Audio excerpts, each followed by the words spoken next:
Peoples of the universe, please attend carefully. The message that follows is vital to the future of you all. Yes, indeed. Yes, indeed. This actually one is vital to the future of you. I think it's something we should all know. So, longer viewers on my channel will remember how I was verboten from using a spoon in my coffee for quite some time. My wife had told me we had too many knives. I had to use knives. So, but now we got coffee spoons back. So I was very happy about that. However, after many months of being trained, I'd rather have the knife. I'd rather have the knife. It's true. It's true. I've been what's the word I'm looking for? Conditioned. I've been conditioned. So just before the show, I like to listen to a little bit of music. You know, get me pumped up, get me ready to go, get go a bit of rock and roll. I do different things, different times. I've been listening to Superman a lot recently. That's been awesome. The John Williams Superman. There's not a version of it that I really like. Okay, okay. Here's what it needs to do. Here's what it needs to do. You need to start with that horn. What was it? And then like let it split break. And let it give us way. Like slowly build it up. Slowly build it up. And then when you start to get it always goes when you start the build up. You get to the you get that too quickly. They should tease it out a bit longer.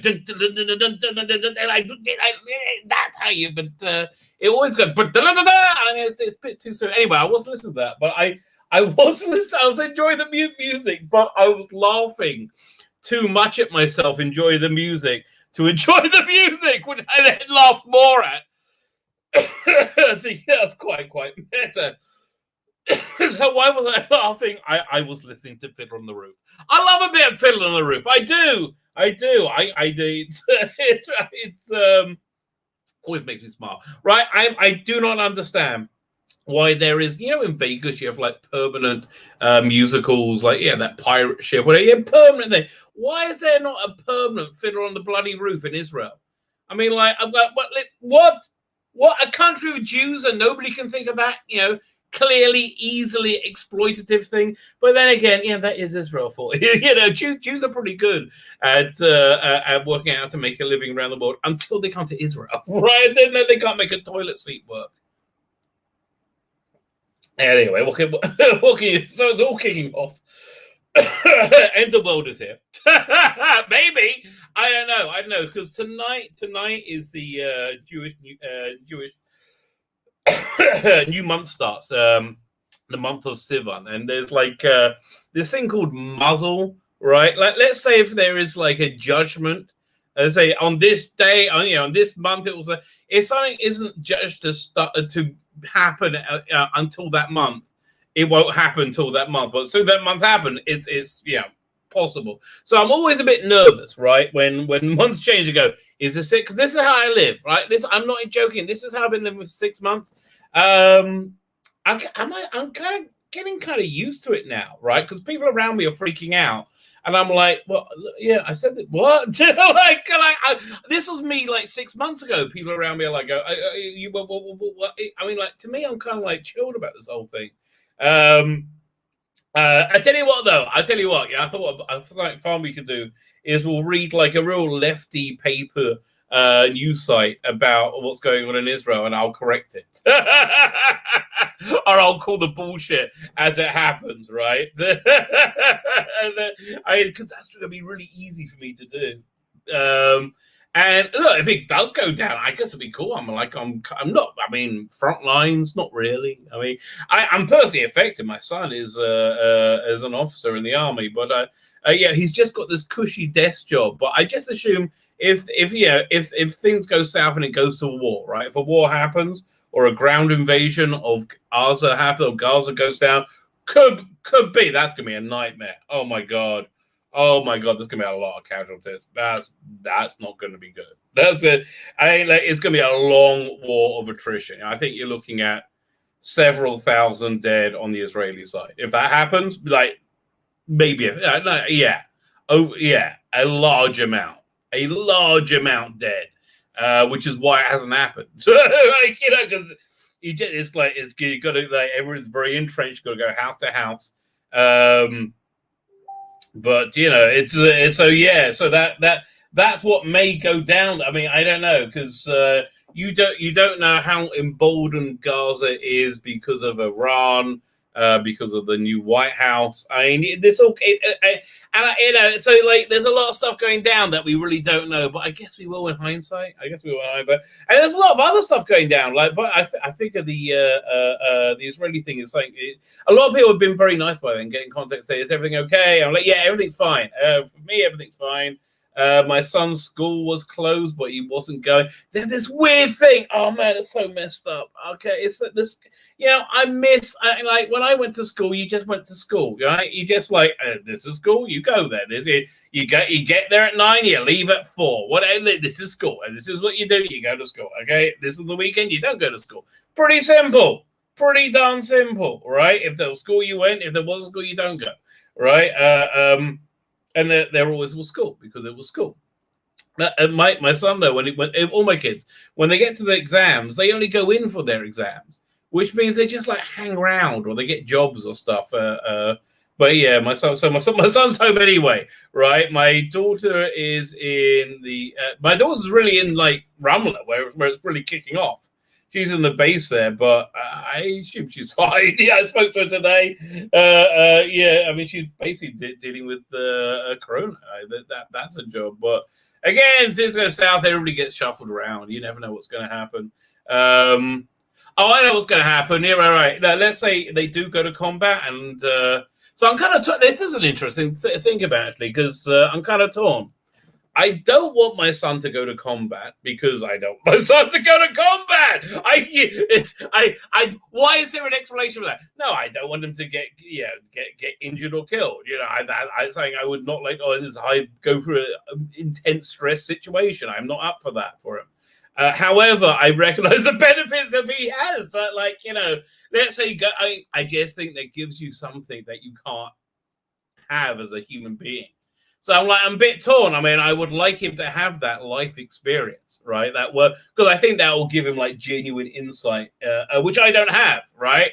I think just being in combat just gives you, there's a reason, you know, the World War II generation built the greatest economy ever, right? I mean, it's because. You know, I think it does a lot for your decision making, right? Being in combat, but it sounds awful when he might, be injured or killed, which is things I very much don't want to happen. So I'm very torn about that. But I know if he does go into combat, so he's quite high up in the chain now. But everybody goes down, boom, right? Everybody gets squashed down in time of war, right? So if you're like, what's it called again? Lieutenant Command, I don't know what he bloody is. Mempay or Pay, I don't know. He was an MM. I don't know. He would tell me. One second. I was just sending a WhatsApp. Let's do that. Okay, wait. Here we go. I can see. Look. We'll see if we can get some military intelligence. Oh man. I'm actually. I just had an emergency come in. I've got to. Oh, you're kidding me.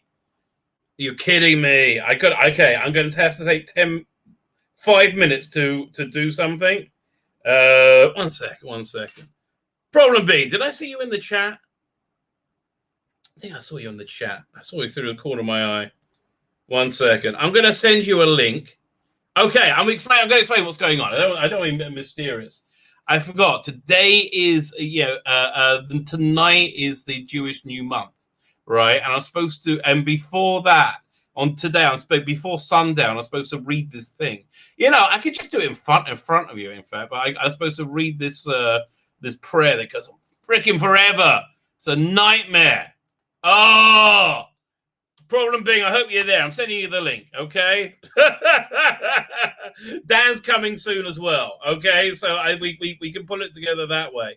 Because I got I think I'm doing good. I got about half an hour to read this, but let me show you how freaking long this is. Oh, crap. Should have done this before the show. This is a nightmare. It's so long. Here, once it's the parents' prayer. I got to read it. I'm going to be in so much trouble if I don't. I'm downloading it now. Here we go. Nice bit of PDF. bit of art scroll action. We're not going to open it with PDF. That's always a nightmare. We're going to go show in Finder. Okay, and nothing's happening. Really? Oh, there we go. 1 second. Oh, somebody just came in. There's Problem Being. How you doing, mate? Hey, how are you? Very good. I forgot. Okay, let me show you this thing I've got to read in the next half hour. I just totally forgot about it. Oh, and it's such a pain in the ass. This thing is such an incredible pain in the ass. It's tell you, there's a lot of pluses about being religious. This is not one of them. Commitments. Oh my god. Let me show you what I got to bloody read in Hebrew, not the English. The English will be maybe we should do it. Maybe we'll do it together. Okay, maybe we'll make it into a thing. It's got English and Hebrew here. It's but it goes on forever. Oh gosh. All right, so yeah, the parents' prayer. Fine. So I got to say like this. Go! Leave me alone! Oh, bloody hell! Would you rather do this or watch Praxius? I'd rather do this. At least I feel there's a point to this. Fine. Okay. Problem, can I do a favor? Could you go say hello? I got to go say hello to everybody in the chat, but could you do that while I read this? Because I got to read it. Okay. Does everybody want me to just turn my sound off while I read this? You want me to read the prayer? Yeah. No, I'll read it. Oh my gosh. It's fine. But yeah, do you want to read it here? I'll read it in Hebrew. You read it out in English, and then you can ask me questions. Okay, but I'm going for the Hebrew because I really got to get to this. I'm really in trouble. All right, I don't know where to stop. I'll read the English, then you read the Hebrew because at least I know where to stop. We go from a parent's prayer, and I'm just going to mumble it in Hebrew. A parent's prayer. It is particularly important to pray for good and upright children. While praying for this, one should also ask Hashem to provide them. Hashem means God. I've got to make this widescreen. So it is. To provide them with all their needs and to send them their life's mate. Do you want to do the Hebrew bit? This is why I'm so horny, right? It's commanded. Like it's right there. Is that my fault? I'm just doing what God tells me. Okay.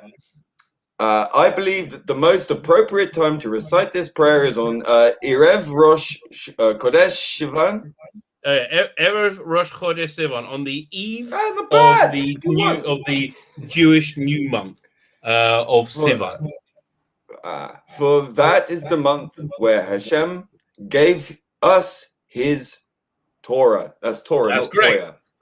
And when we began to be called His children, it is proper that every husband and wife fast on that day and repent, committing themselves to improve all areas of their home life, and let them give charity to poor people of character.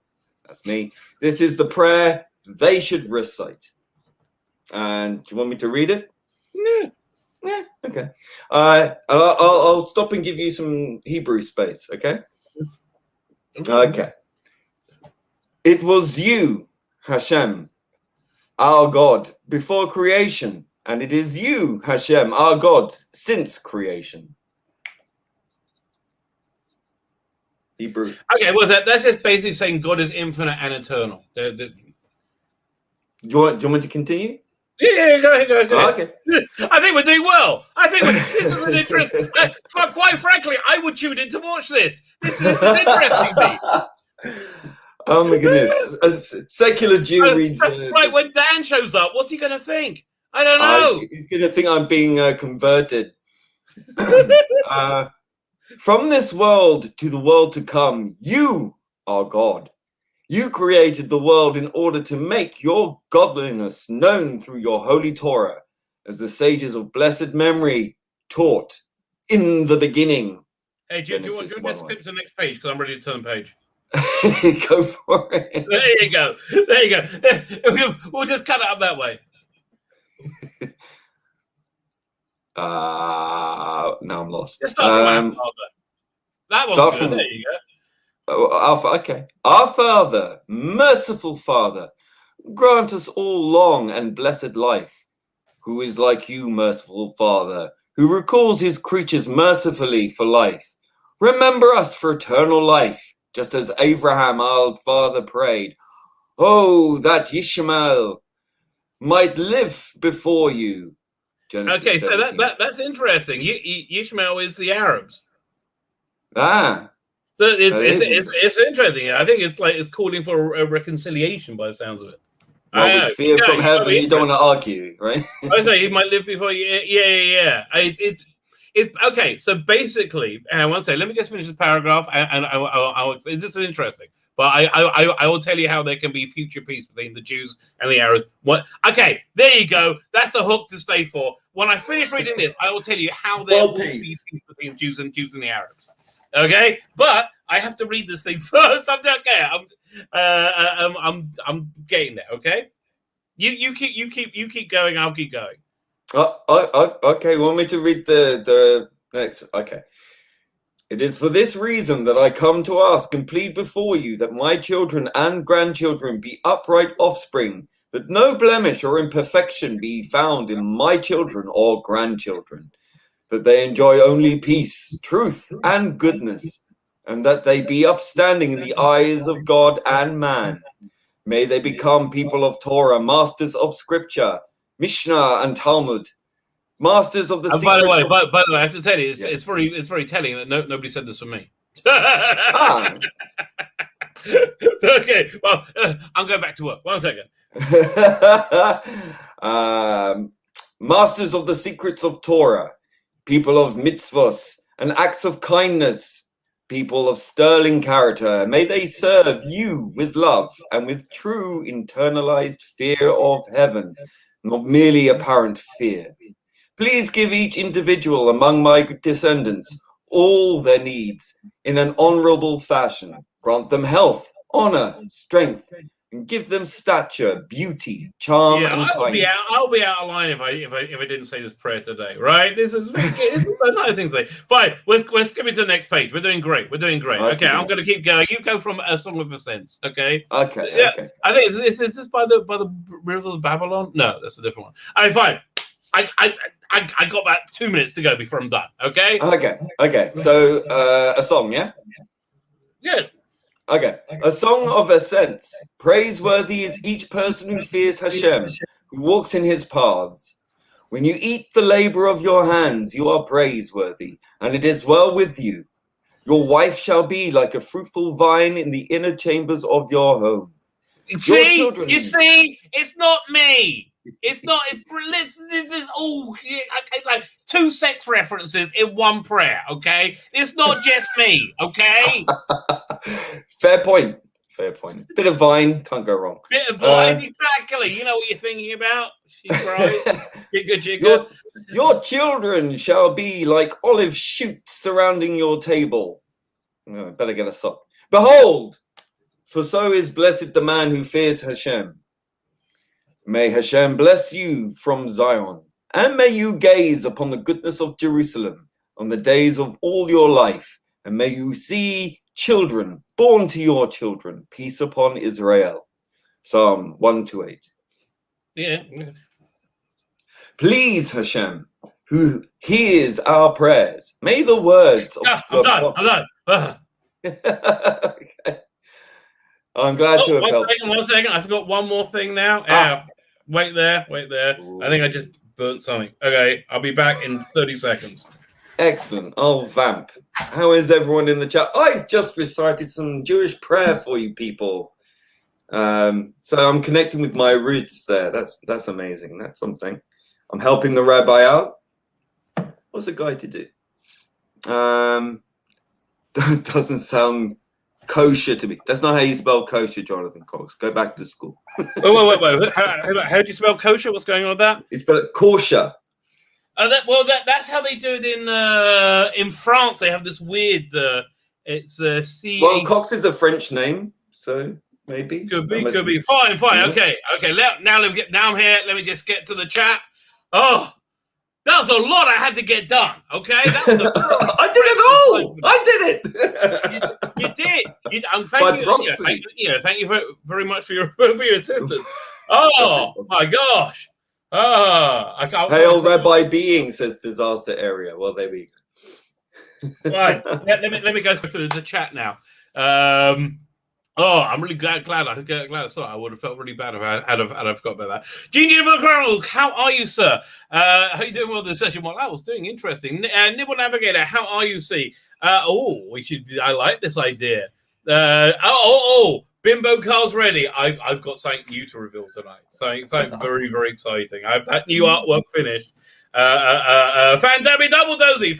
No, I never say Fan Dabby Doobie. Fan Dabby Double Dozy. 2 drinks. He means Fan Dabby Double Dozy. That's what Okay, Derek McManus is here. How you doing, Derek? Yeah, you can't be drinking drinks too. I don't blame you, mate. I don't blame you. Northern Ireland's the only place you can get good Guinness, I think. Have you had Guinness in Ireland? No, but I had Irish coffee. Now you're talking. I did. I do like a bit Irish cream. Queen Charlotte is here. Charlotte, I'm sorry I haven't replied to you. Okay, 1 second. You asked me about Blade Runner, right? I'm going to reply to you right now. See, this is me trying to get stuff done. Is Deckard a replicant? This is the question. Is Deckard? Well, okay. I think I have the definitive answer for you. Where is it? I thought I had an email for you. You have to come on Captain Courtney Spock's channel and discuss it. I'm totally okay.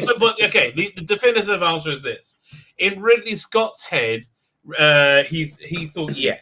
Ridley Scott is that, but he purposely didn't tell Harrison Ford that because he wanted him to believe he's human, and Harrison Ford couldn't give a shit because he's Harrison Ford.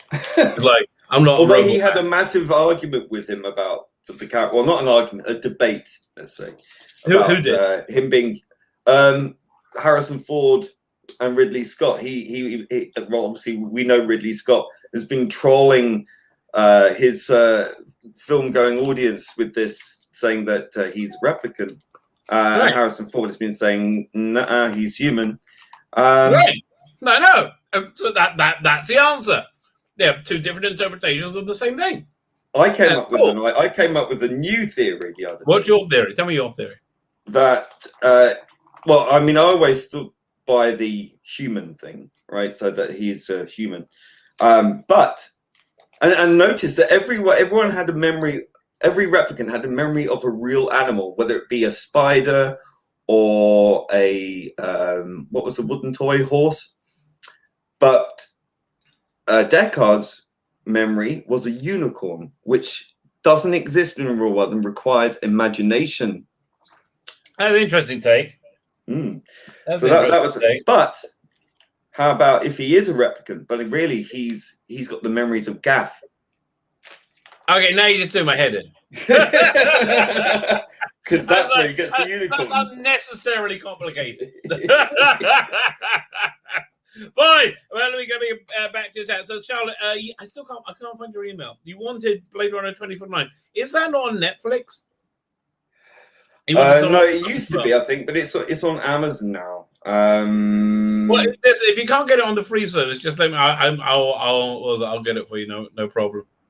Well, so you wanted a couple of other things. I can't find your email now. Whatever, I'll sort it out. I will find it. Email me again. Okay, email me again. I'll sort it out. Okay. And if he doesn't answer you, you pursue him to the ends of the earth until he does it. Yes. That's 100% the way to get something done.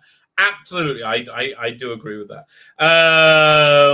So, well, how are you, sir? Who was the other? I can't find you. I missed your normal greeting. Never mind. Darren M, how are you? And we are at. I'm at 7 o'clock already. I'm not doing bad. Merks Eddie, Merks, are you the guy who sent me the Lionsgate thing from that YouTube guy? I think you were. We got to look at this. We have this like diversity thing from Lionsgate, this questionnaire. It's like stabbing yourself in the face. I mean, like again, the process might legitimately be kicking off. Okay, well, we've seen this thing with the Disney one, haven't we? Now with I was going to look at that tonight as Gary. Well. That's insane. Look. No individuality. That's a dog whistle for white supremacy. So what? No, I mean, no, exactly. What kind of coercion is that? We are in a very scary, like, dystopian future. It actually really happened. I mean, yeah. it's really, I mean, like, we're here. Okay. I mean, listen, things might be, this is stuff going on here. Everything might be fine. Normally it is. Well, of course, don't forget, you know, as the most Jewish Jew on the planet, you are obviously a dog whistle for the far right Yahtzees to go and chase Mr. TARDIS all day. Oh Remember? Yeah, no, I worked it out. I've had a couple of trolls on my channel from him, from someone. I was, oh right, that must be from him. Because whenever anybody says something like that, they're always projecting. Like, have you seen it over and over and over again? Like, what's his name? Tom Vance, right? He was calling me a pedophile, calling anybody. Like, apparently it was him. Well, you know, those who shout loudest have nothing to say. Yeah, that is true. That is true.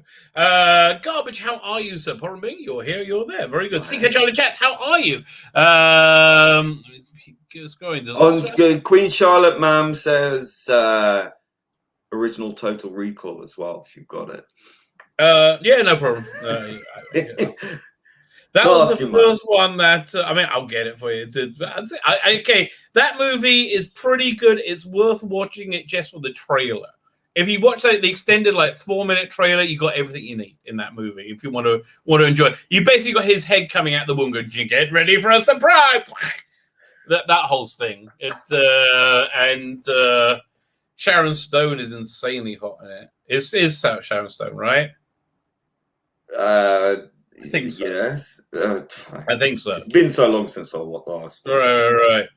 I had the marvelous triple-breasted lady. Yeah, I mean, it's just so dated. I mean, it's fun, but it's not. You know, I'm not a great Arnie fan, to be honest. Thank you for using Johnny Cab. Is that Johnny Cab? Yeah, it is. Yeah, Johnny Cab. Yeah. Listen, I love it. Listen, I really love. In hindsight, I didn't realize how great that era of movie was. The mid '80s to mid '90s. It was fun. It was senseless and silly, but it also had all these underlying themes, which Right. I think the movie after that was Starship Troopers, right? Yeah. And RoboCop. The original. RoboCop. Yeah. And there's what was it? There was Red Letter Media did a thing about Space Hunter: Adventures in the Forbidden Zone. Which you might know. I remember that was about 12 or 13 when that came out, and it was like this really low budget sci-fi. They basically did a lot of Mad Maxian stuff because it was cheaper, and it had everything was low rent. Apart, it had Molly Ringwald in it as a first TV appearance or movie appearance, and Michael Ironside. Yeah, that's the reason I got it. Michael Ironside was in it as a bad guy. Quality. Who was also in Total Recall? I really need to. I'll need to. I'm telling you that. Arnie, is just a solid bet for a movie. You got Total Recall, you got True Lies, Terminator. Arnie movies are normally good. True Lies is bonkers, wasn't it? It was just so over the top. That whole plane sequence, amazing. Forget how good it is. That plane sequence, that jet plane sequence, stands up today. It really does. It really does. Yeah. No, it's fantastic. I love a bit of True Lies.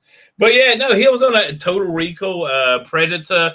I love all those movies. They're all. I mean, he just did a run of really good movies. Yeah, so when I started doing the comedy stuff, that really sort of. I was just but then I figured let him make money. He's cashing in. I know, but that was just the Kindergarten Cop. That was a bit much, but what can you do? What can you do?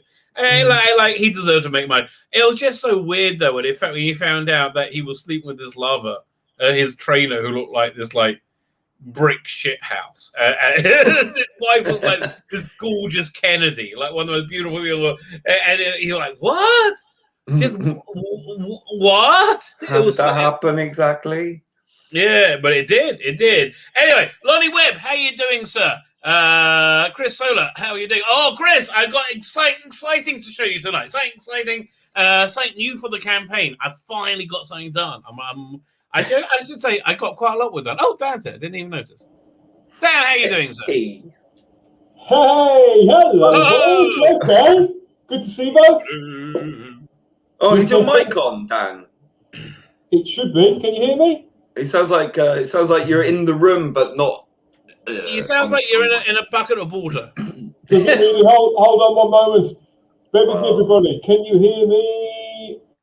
Can you hear me better now? Yeah, no, it's worse now. Turn it up. Turn it up. Gain. More gain.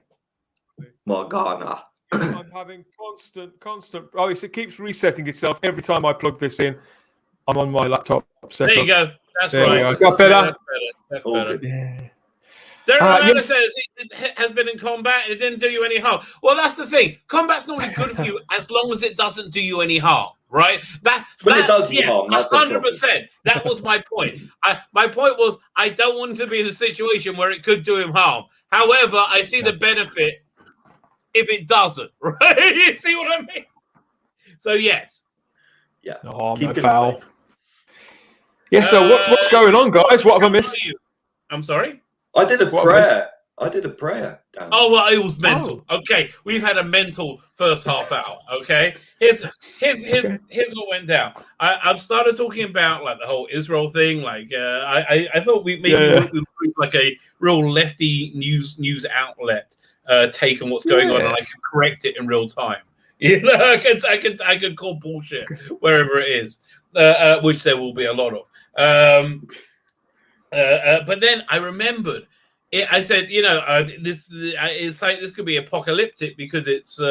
I'm always worried when we get to what's called Erev Rosh Chodesh. Rosh Chodesh is like the Jewish new month. Like you have a mini New Year is the new month, and it's a different energy, different. It's called muzzle. Like fate is woven into it, right? So I'm always like, is this it? Is this it? And so like now. I can say this might all be fine. This has gone on before. It could be over in 3 days, right? It's like, if you ever come to Israel, you'll see a lot of near fights, right? Where people are like, yeah. A bit of pissing up the trees. You go the highest. But he does, yeah. People hold back rather than coming to blows. That's what you're saying. Yeah. So, but I mean, it is. I saw a tirade.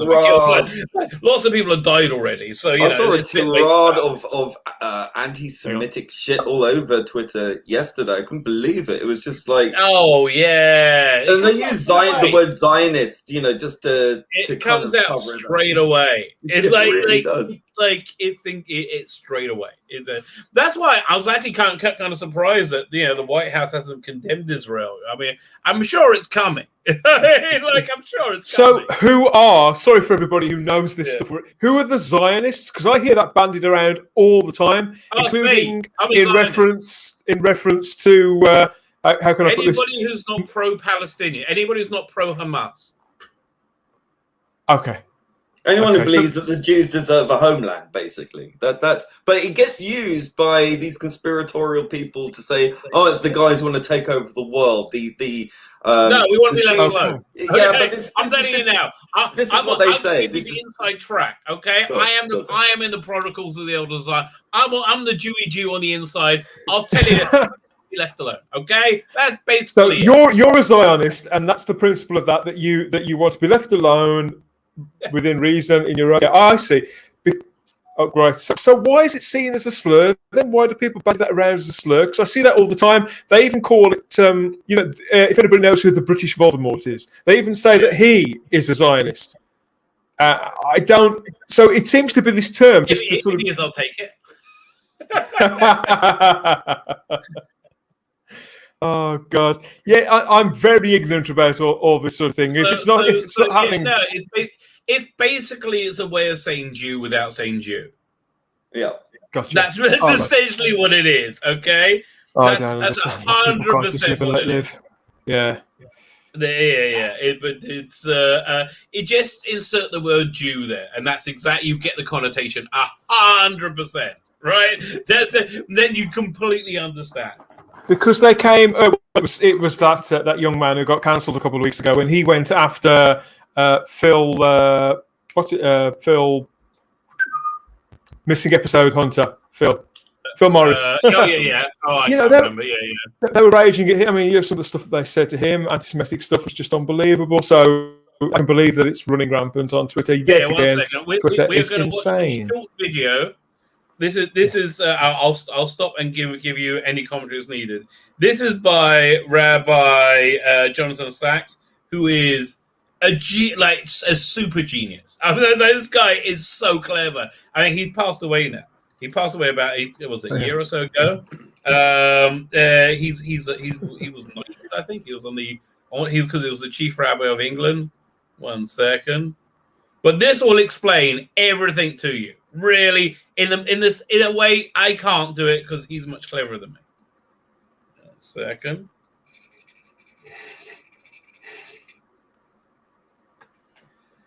How can anti-Zionism be the new anti-Semitism? Surely there's no connection between them. Anti-Semitism is hatred of Jews as a people, a race, an ethnic group. Anti-Zionism is an objection to a country, a nation, a state. What's the connection between them? Anti-Semitism is a virus that mutates, so the new anti-Semites can deny that they're anti-Semites at all, because their hate is different from the old. In the Middle Ages, Jews were hated for their religion. In the 19th and early 20th century, they were hated for their race. Today, they are hated for their nation state, Israel. What all three have in common is that there are different ways of saying that Jews have no right to exist collectively as Jews with the same rights as other human beings. In each era, anti-Semitism has focused on the primary form of collective Jewish existence. In the Middle Ages, they were a religious community, so they were hated for their religion. In the 19th century, when many European Jews became secular, they formed an ethnic group, a race, and were hated as such. Today, when their primary collective embodiment is as the people of Israel in the state of Israel, they are hated for their state. Anti-Zionism is the latest mutation of the world's longest hate. What then is the connection between Jews as a people, Judaism as a religion, and Israel as a state? The connection between the Jewish people and Israel. I just want to say, this is so good, I can't interrupt it because there's nothing. It's like it's just really good, just perfectly, right? It's like, okay, this is weird. Even I can understand this. Yeah, exactly. In fact, long before the birth of either Islam or Christianity, Jews created a society. Can you turn up? Of Joshua, a kingdom in the days of Rabbi. Oh, yeah. Can you turn it up? Yeah. Sorry. It's as high as I can get it. Oh, okay. It went quiet for some reason. Okay. 1 second. Oh, wait there. Because I think, yeah, my mic also adjusts. So let's see if that does a trick. In the days of King David, all of this more than 3,000 years ago. Jews are the only people who ever created a nation state there. At all other times in the past 3,000 years, it was merely an administrative district in an empire whose center was elsewhere. The Assyrian, Babylonian, Persian, Alexandrian, Roman, and Byzantine empires, the Crusaders of the Holy Roman Empire, the various Muslim empires, such as the Umayyads, the Abbasids, the Fatimids, the Mamluks, and the Ottomans, until finally the British. Jews are the only people who have maintained a continuous presence in the land. They are its indigenous, original inhabitants. The November 1947 United Nations vote to bring Israel into existence was a momentous reversal of imperialism. It gave back to the Jewish people the home taken from them by empire after empire. Israel was the only non-artificial creation in the Middle East after the collapse of the Ottoman Empire. The rest among them Jordan, Syria, Iraq, Libya, Saudi Arabia, and Yemen, were all artificial creations that hadn't been states before, which is why most of them still exist in a condition of ethnic, religious, and tribal strife. Only Israel had previously existed as a nation state. That's the unbreakable connection between Israel and the Jewish people. The connection between Israel and Judaism is equally ancient and fundamental. It's more than just, as Robert Frost said, home is the place where when you have to go there, they have to take you in. Read the Hebrew Bible, and you'll see immediately that it isn't about the salvation of the soul. It's about creating in the Holy Land a society based on biblical ideas of justice, welfare, the sanctity of life, and caring for the stranger because you know what it feels like to be a stranger.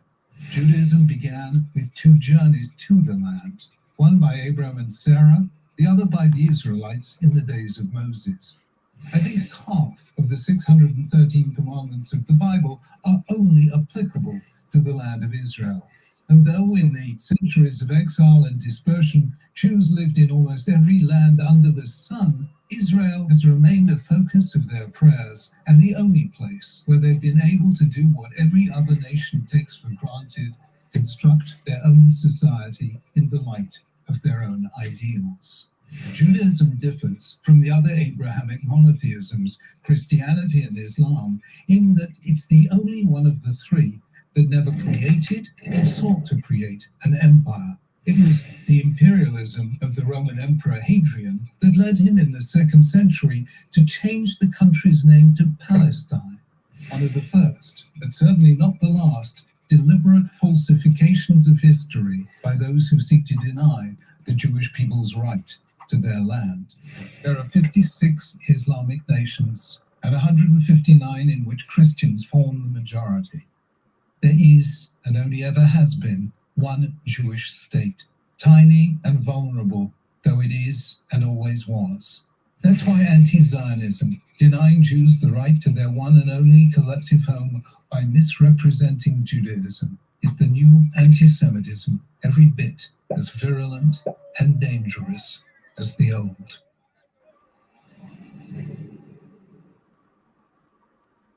Well, Yeah, okay. excellent. I mean, obviously, it's not excellent that that's happening, but it's an excellent I'll short tell you, animation. I haven't seen that for a while. That's a good explanation. Okay, that tells you everything you need to know far better than Thank I you. could. Thank you, everybody. Right. It was worth my trip already. Yeah, I get it. I understand completely now. But of course, now I am, as usual, just thinking back to Twitter and some of the things that I've seen posted there. I'm thinking, why would you object to this? Why? Would, oh, God. Yeah.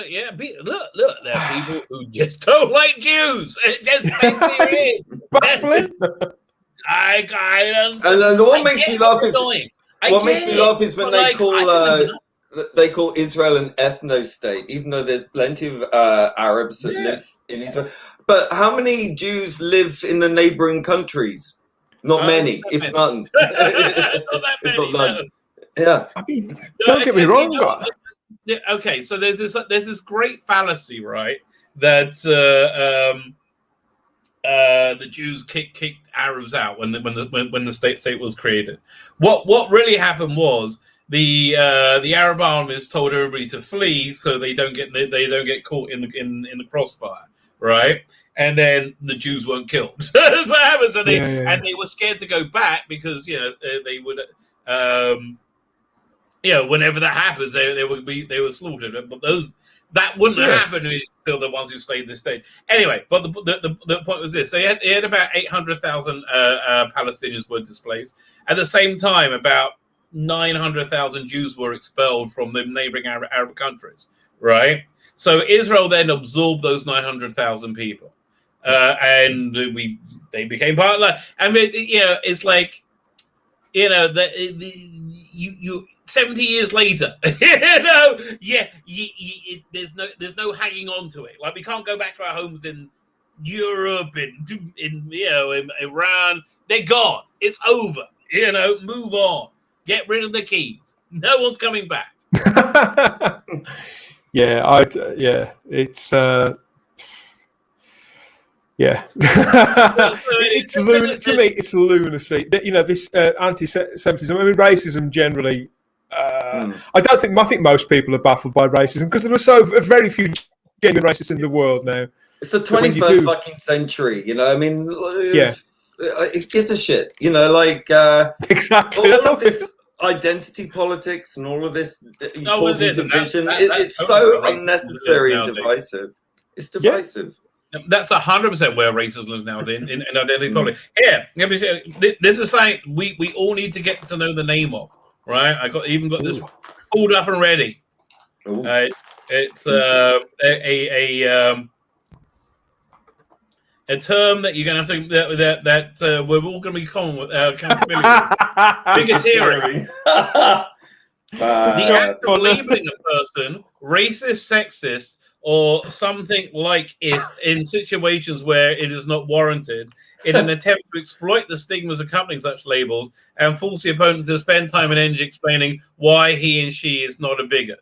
Where was this term when we needed it? Like, so there you go.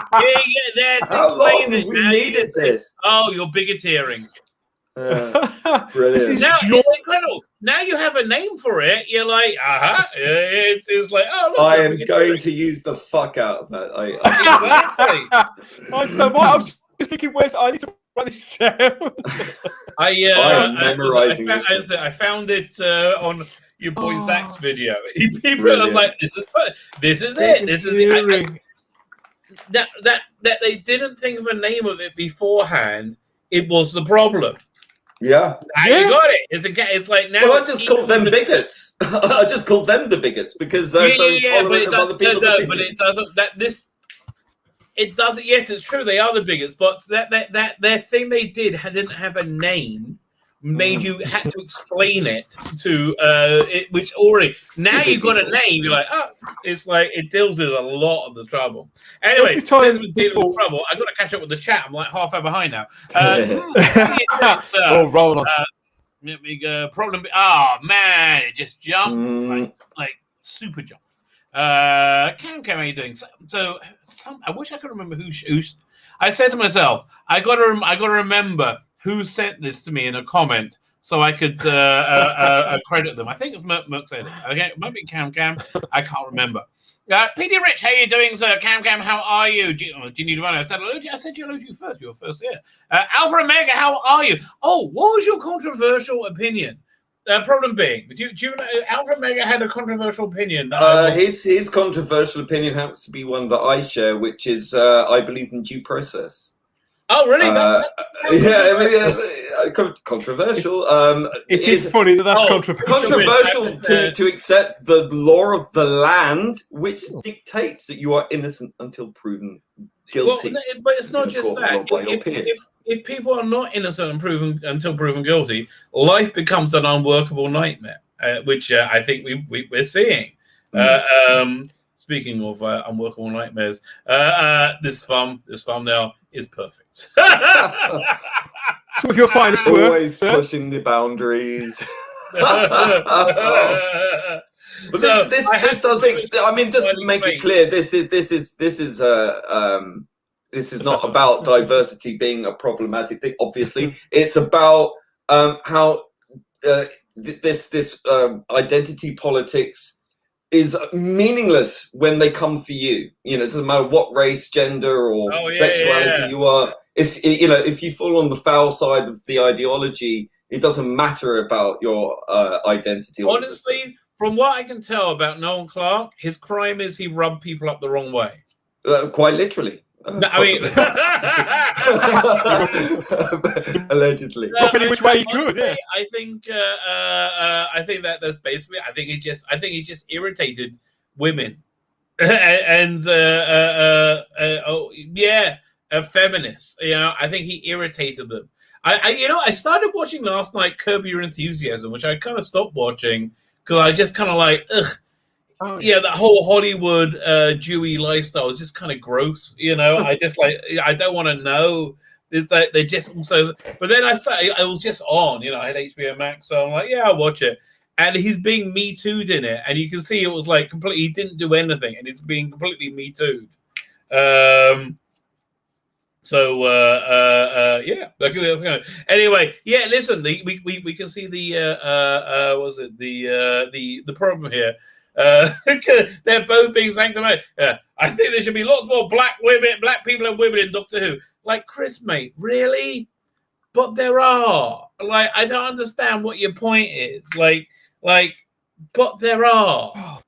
Why just black people? What about Asian, South Asian, East Asian, native human being? How about just not giving a shit? How about casting on merit? As a good actor. How about this? Okay, I'm trying to decide. Do blind auditions. Blind auditions. I'm trying to decide whether or not to subscribe to Audible to get the new Halo Jones adaptation. Oh, the audios. Yeah, the audio. So I illegally downloaded it. So I'm like, I'm going to listen to the first part. And because they've hired other legal sources are available. Black actresses for it, right? Sorry. Other legal sources are available. Yeah, no, I will buy it if it's not woke and shit. Okay, that's basically it. If it's not woke and shit, I'll buy it, right? And I was worried because they cast black actresses for everything. I noticed that. Now it happens to be with Halo Jones, it really works, but it's a very different vibe than the original artwork by Ian Gibson because she's white and now she's black. How it makes sense of the character because they're coming from like this very super impoverished the thing called the Loop, which is where all the unemployed people are forced to live. Right, so it's like and it does it. For me it works, I think. But is it any good? I don't know. I think it's better. I think it's better reading it. By the way, Max Redstone. Yes. Sharon Stone. You are right. We'll try to remember the name of the woman in Total Recall. Oh, how could you forget? Yeah, although everybody hated her in King Solomon's Mines. She was absolutely hated. When there was a scene where she was like in this giant pot. Or she was bathing. Yeah, I remember. Yeah. And people were like, and then the people worked there peed in there because they hated her so much. Difficult to work with, brother. Listen, I understand. These Hollywood starlets get much more easy to work with once they hit 50. Once they hit 50, it's all a little bit less prima donna-ish, right? They're very grateful for any attention at that point. I have to tell you, as an older man, all you got to do is stay relatively bathed and employed, and your dateability goes up with age. Okay, with those factors, which scarily not a lot of people can make. Oh God! Colin, how you doing? Derek Mouse, hello to see you at the party, Richter. I don't know what that means. Okay, because it is a divorce. I don't. What? Oh, yeah, that was Total Recall. Yes, because it is a divorce. That was Arnie, I think. Very good. Yes. Not good. I'm trying to think. Okay, Facebook, you're here. So now I'm 25 minutes behind. Okay, people saying hello to you. Is anybody? Okay, Edwin the Ace live on Indiegogo. It's a great book, by the way. You should check it out. You haven't seen it, Edwin. If you can, put your link in. If you can't, ask PD Rich. Assuming he's here. PD Rich. He will avail you, I'm sure. So most Christians are Zionists. That's correct. In the USA, most Christians are Zionists. Right? It's funny. At the end of days, we all ended up backed into the same corner. They're trying to explain to Biden where Israel is, but he keeps falling off up the stairs. He is not doing well, is he? He's just not doing well. I keep thinking, is it my bias? No, he's just not doing well. I'll show you. By the way, so you may have heard this rumor. Bill Gates and was this in the room? Bill Gates and Bezos. They're both in the middle of divorces, right? Mm-hmm. Yes, So the rumor in the financial market is they are looking for ways to intrusively liquidate their assets because the market's about to crash. All I can say is take them to the fucking cleaners and save the planet. Well, no, I think what it is, they're not real divorces. They're just trying to liquidate their assets. Yeah. Because they say the market's about to implode. Yeah, that makes sense. And if they liquidated their assets and been like without a reason, it would cause the market to implode in of itself. So that's why people are moving heavily into cryptocurrency. What's the one? Binge? What's the new one? The new one's supposed to be good, quite good. Dogger coin or something like I don't know. Look, I think all this is all this cryptocurrency stuff dodgy as hell. I just don't buy it for a second. If I could send a message to me back in time to like 2010 and say buy 10 grand of Bitcoin, right? And then now give me the receipt and I can sell it and run, awesome. Or in 2017, sell it and run, right? Then I'll be a billionaire. 10 grand of Bitcoin in 2005, but in 2017 will be like crazy. How long's Bitcoin been around for then? Longer than I realised. But it's a bubble, like tulip bulbs. Yeah. Remember the tulip bulb craze in the 1700s, whatever it was? I mean, I wasn't there, but I mean, it happened. My memory's not that good. Getting your TARDIS. Oh, look, we can get Dan to do it. You're already there. Yeah, 1 second. So, yeah, it's good, isn't it? Yeah. This is in honour of Christopher Eccleston thumbnail. This backdrop. Yeah. So or Dr. Normie, as I've been calling him lately. Dr. Normie, who never watches Dr. Who, never watched it when he was a kid. Yeah, look. Yeah, Chris, you just need to shut up, mate. Okay. Like, except you don't. You just look. You treat it like a bricklayer. You come, you make you lay your bricks, you leave. Okay. Not the best advert for his upcoming Big Finish adventures. Oh, if you think about it, the only Doctor Who fans that Christopher Eccleston has really met, and certainly in any quantities, have been on stage at conventions on the all along the western seaboard in America, where people have paid him. Right, and where people are woke as you know what. So, what's he gonna say? What's that? I'm still trying to get through the cat. Cal Lynch, how you doing? I'm so behind. Who else are they? 25 Black. They're talking about the Israel thing. That doesn't sound like so long ago. So I must be catching up. Anywhere you put you through my my Indiegogo up. Thank you very much. How's your go? You always have one or two on the go. Let me know what your new books are. Tracy Thomas had an excellent idea. Tracy Thomas, how you doing? She has an excellent idea, which we're going to implement. Was it YouTube? I'm playing shenanigans with my subscribers, right? They are. We are up and down with subscribers. I got to 3,000. I went back. The 3,000 subscriber. Once it sticks, right? There's going to get a prize. That prize is they will be in my new comic book. They will cameo in. I will draw you in somehow. Okay. Wow. So let's have got a decent avatar then, of the actual face rather than. Can I unsubscribe and resubscribe? Somebody else, I guess. I had to resubscribe to the Rabbi's channel on both of my accounts because they unsubscribed me. Yeah. So what's that? We have this thing to look at, but we actually have something fun to look at as well. So this is Agony. This thing. So this is a document from Lionsgate. Over here, 1 second. Gate. So this is how they evaluate things now, right? Okay. The Lionsgate motion picture inclusiveness script and film analysis, right? So this is totally removing the creative process by laying down. You have to tick all these boxes. Otherwise, it's got no creative validity to it anymore. Okay. So the first quadrant, which gives them 10%, right, is the creative team diversity. Writer, director, producer. 10% if 2 underrepresented groups. 5% if one. 0% if none. Same person can't be counted twice. Highlighted. Yeah. What if they're a gay person of color with a disability? Yeah, no, there are no twofers. Okay, That's outrageous. I want my 30%. That is MSSU. There is no twofers. I want my full 10% for that. Come on. No.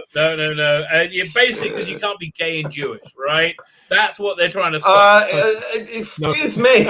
Exactly. No Venn diagram there, mate. I'm afraid. Who are they coming against? You didn't get the memo, obviously. No, you didn't get this in the post. I'm not even worth 10%. How is that? Okay. Well, you could be a character diversity.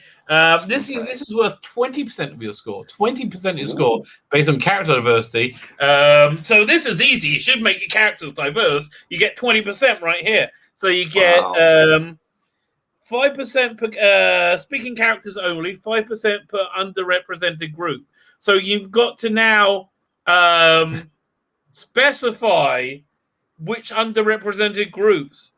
So you've only got room for 4. You've only got room for 4 underrepresented groups, which, by the way, groups don't exist. Only individuals exist. But hey, so you've only got 4 there. So what if you have 5 diverse characters?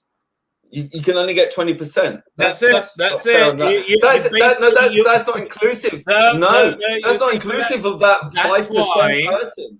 That's why Doctor Who only has the 3. That means they got 1 spare for another one.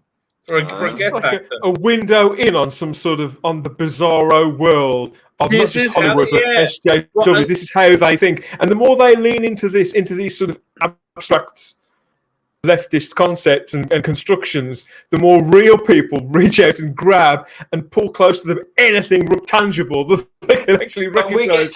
We get told forced diversity doesn't exist. Here it is in black and white. Excuse the pun, but there you are. It's wait. I wish I will dig it out for you. It's a huge. How is this not pandering? How is this not? I'll dig it out for you. The guy, I don't know who was it. This is so racist and everything is. The guy who YouTube channels on reads out a letter that goes with this, which is just like, it's agony beyond ag here. I feel insulted just seeing this. I don't want to be a tick box for some fucking Hollywood asshole to make themselves feel better in front of a group of fucking crazy blue-haired weirdos. I'm sorry. That's exactly what you are. Yeah, and anyone worth their salt who has any ounce of self-respect should not be supporting this kind of nonsense. I don't want to be treated as a statistic. No. I want to be treated as an individual. How long do you both think that this has been in circulation and that this has been sort of... These kind of documents have been pushed around and I'm just trying to find the link to the YouTube video where I got this. Don't make it worse. Oh my god! Because the letter introduced. I was got 44 seconds in, and I wanted to vomit. Right? I wanted it was so bad.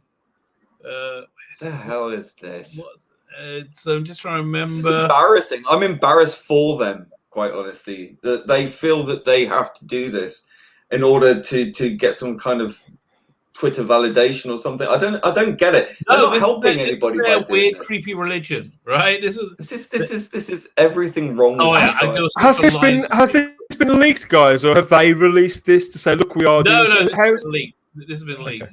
Empowered, yes or no? Yes or no? Briefly explain. What the hell? I'm looking at. Are they empowered or not? What the hell does that mean? Yes or no? Empowered. Well, are you going to make them unempowered? I couldn't find this thing. Jeez. Identify tropes, stereotypes, and briefly explain patterns, problems with usage, and/or propose potential changes. Comments may also flag certain smaller instances that could warrant changes or further consideration, but that what the hell necessarily constitute a pattern and subsequent point deduction. What? Do they have graphs for this kind of stuff? I mean, I bet they have bloody flow charts, pie charts, scatter graphs. what good does this do? I'm just confounded by this, quite honestly. I just find this so wait. awkward. It's better. Criteria not met. Briefly explain if yes. 1 second. Oh my goodness. So let me play like the first minute of this guy's video, introducing it. Hang on. Is he introducing this ironically or with pride? Good morning, grab a cup of coffee and your leader. Working with inspiring. Oh, this guy's great. Yeah. Hard to believe that I've already. I sent this email. It's kind of interesting. Yeah, it's a document internal to Lionsgate. Let's put it that way. Hi. It's hard to believe that I've already been at Lionsgate for almost 6 months. Time really flies when you're having fun and working with inspiring colleagues. In setting the goals and priorities for inclusive content, I've done a deep dive with our leaders across all verticals to see how we can work together to use a stronger focus on DEI in our slate. As you all know, one of our most important processes is the green light process, which allows us to determine what I can't do anymore. No, stop. This is hurting my brain. Stop. I just horrendous. He's a really interesting guy, that YouTuber. He's really We've shit hot started together. We've started together. Thanks for that. I appreciate it. I want to die. I have exciting news. Ooh. I have a new piece of artwork for my campaign. So this is the thing I've been waiting for to launch the end of the campaign. I just got to decide how I'm going to use it. Maybe the chat will give me suggestions. I was thinking from the male gaze, but laminated. That's my suggestion. This would be for a photo, like maybe for a poster. I don't know. I'm calling it Noble Savages. Is that the one from, what is it, 5000 BC or whatever? Yes. So I'm calling this Noble Savage. So I want to show you the production went on to this. I like the time machine at the back. So anyway, first I lightened the background because I wanted to make him a little bit sexier. So I think if you give him more of a stronger outline, it makes him sexier. This is how it was beforehand. But I actually made a lot of changes on this one because I misdirected him a bit. I made him on my suggestion he made Leela's boobs a bit too big, so I had to like reduce them a bit. And I thought the angle of her head wasn't great, so I played around with it. And I just think that's the way. This is the way. No, I think I like the barbarian on the left. I can't remember her name. I liked her head, the head tilted the way it was. It was a bit awkward that way. Oh, really? I think. Yeah. I agree with what you said about Leela's appendage. Now this throws. But I think as well the time machine shouldn't be too washed out because it's got some beautiful detail in there. But that's just my. But when you have it as a print, you'll be able to see it. Yeah, that's true. I mean, you can't judge it by it. Here, one second. Let me zoom in. If you have to, I will. We'll zoom in. We'll see if we can. Hand. Hi, Leela. How you doing, darling? You're looking fantastic. There you go. So, see, we're enjoying looking at the detail of the time machine. That's true. Yes, I am. Yeah. He's got all the accoutrements in the time machine right very nicely. Nice bit of filigree work. Yes. Yeah. There you go. I love K9. I love it, K9. I don't know why he's there, but I am glad he is there. I was going to say. So yeah, I was firstly I wasn't even considering using the original head pose. Yeah, I think so. I don't know. It looks what the chat says. You see, like the neck there, you shorten the neck, and it looked better as the other angle. I know. I think that looks sexier. No, which is my judgment on everything. Like, let's put it to the audience. Put it to the audience. Okay, yeah. Let me know what everybody thinks. There we go. Straight up or leaning? I like it leaning. It's more sexy. Sexy. So let me think. Yeah, listen, let me know in the chat. Would you want it as a poster or a male gaze card? Poster or male gaze card? Pity that this is not on the ID offers. I'll have to gaze at the. No, this is being added onto the campaign, right? This is being entered into the. This is the new piece of art that we're using to end the campaign with. No, now you got me. I don't know which way to go now. So listen, chat. Let me know which way do you want tilted or straight head? Because I'm going for straight. What do you say, Dan? I'm with problem being. I think the tilt looks better. Yeah. Really? Okay. Yeah. I'm happy. I think with it straight, she looks confused. She looks like she's looking at the bus timetables to work out when the next number 19 is coming. She's done a double take on what? And she looks a bit like Lisa Stansfield. Okay, I think okay. Listen, if that's what I will go with the audience. Absolutely. Yeah, definitely.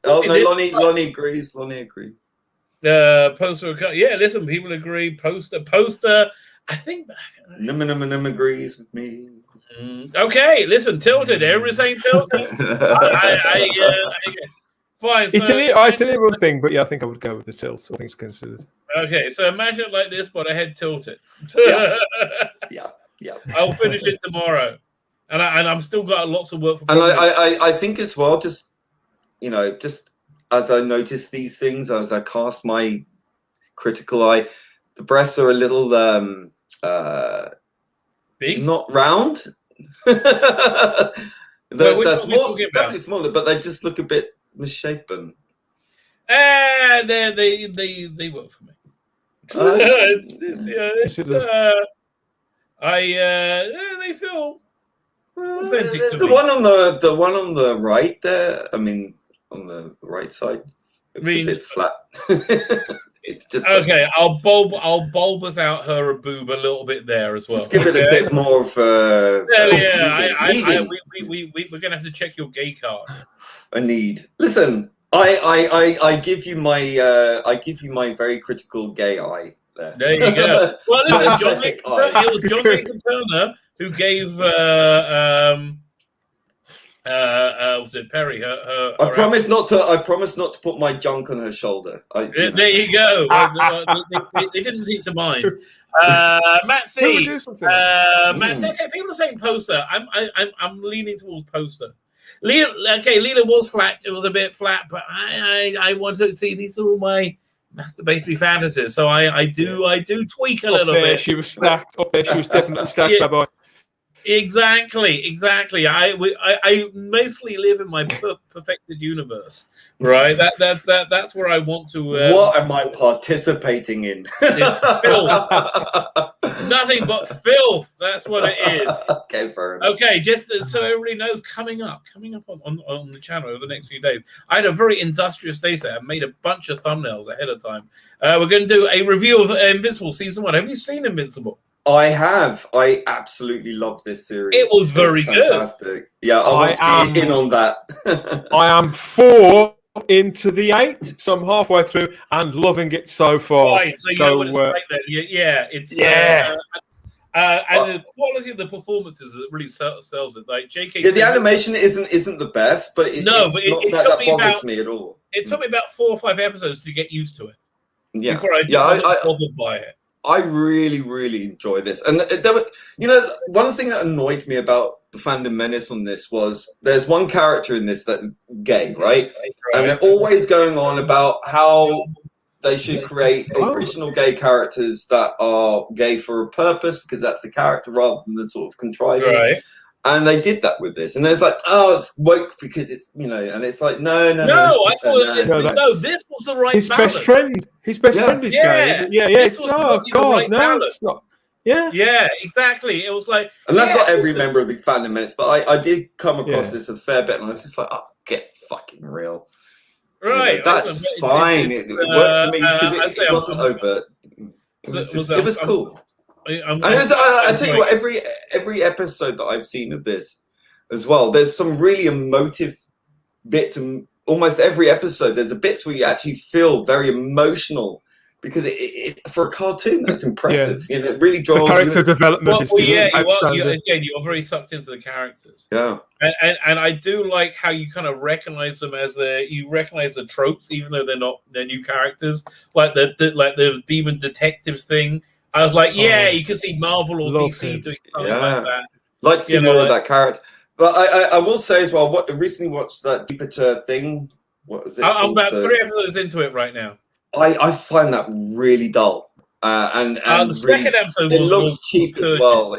It's just so boring. I just got my mate, JT from Type 40 Live, he just messaged me earlier on to say he loves the show. Do I know if it's coming back or not? And I said, well, I know it is. I believe it has a second season. It's very, listen, the comic is a lot better. The comic is awesome.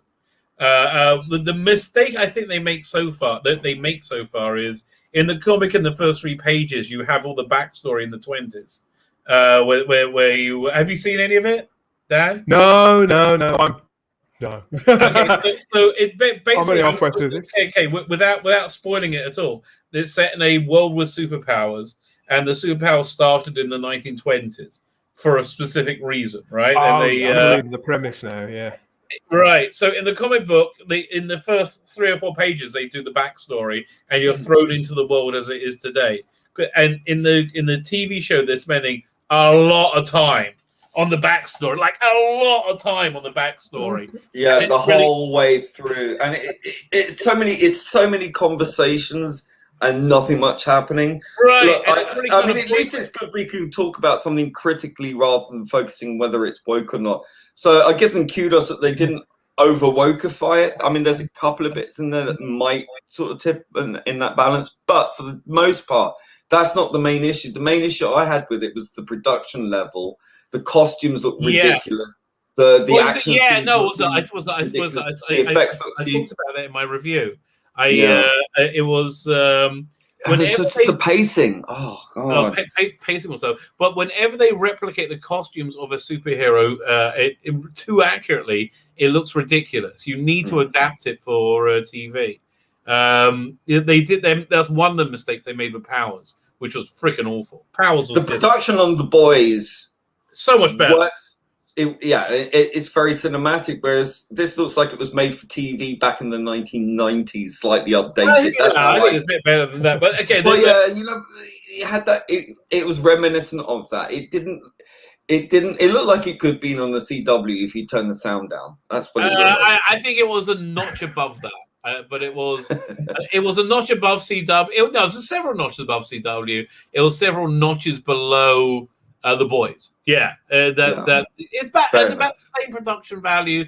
They spent the same money on that as they spent on The Witcher. I slogged through it, and it was a slog, and my eyes rolled. It's just. Listen, I'm on episode 3, and I only got halfway through episode 3. Okay, episode 2 was. Funnily enough, guys, when I was watching Invincible, because they're making a movie of Invincible as well. Are they really? So when I was watching Invincible, and particularly the costumes, Omni-Man, I thought, well, when they make the movie of this, the colours will not be this bright.